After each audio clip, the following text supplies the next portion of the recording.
E se eu te disser que o preconceito existente na época de Jesus era bem mais severo do que o que existe nos dias atuais? E eu posso te provar isso com fatos bíblicos. Então fica até o final. Há muito tempo atrás, os surdos, os mudos, os paralíticos, os cegos não eram tratados de forma humana pelas pessoas da antiguidade. Eram tratados de forma desumana. E isso pelos religiosos. E isso partia da ideia de que as pessoas cegas, surdas, mudas eram amaldiçoadas por Deus.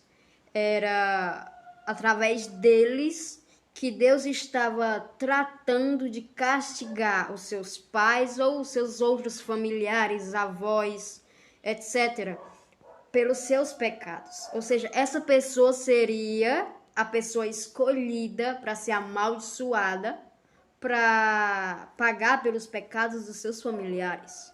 E o que eles faziam com essas pessoas? Normalmente eles pegavam as crianças com algum tipo de deficiência e jogavam em rios para se afogarem.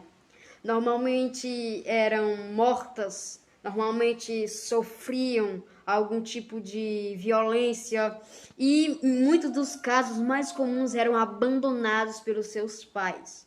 Ou seja, já que era uma maldição, seus pais teriam de se livrar dessas crianças para que a maldição fosse para longe de sua família. Então, normalmente, essa deficiência eram as marcas do pecado da própria pessoa ou dos seus pais.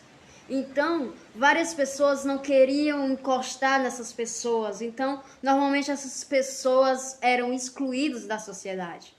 Normalmente, não tinham direito a nada, nem mesmo de herdar uma herança.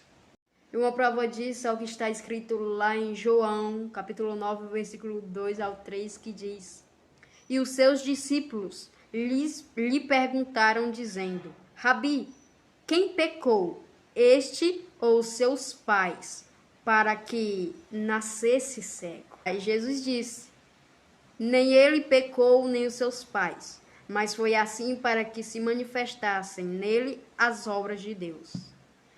E foi aí, a partir daí, a partir daqui, que esses assuntos começou a ser tratado com mais humanidade pela igreja.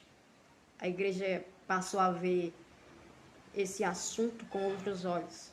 E foi a partir daí que as coisas mudaram. Aos poucos, mas mudaram.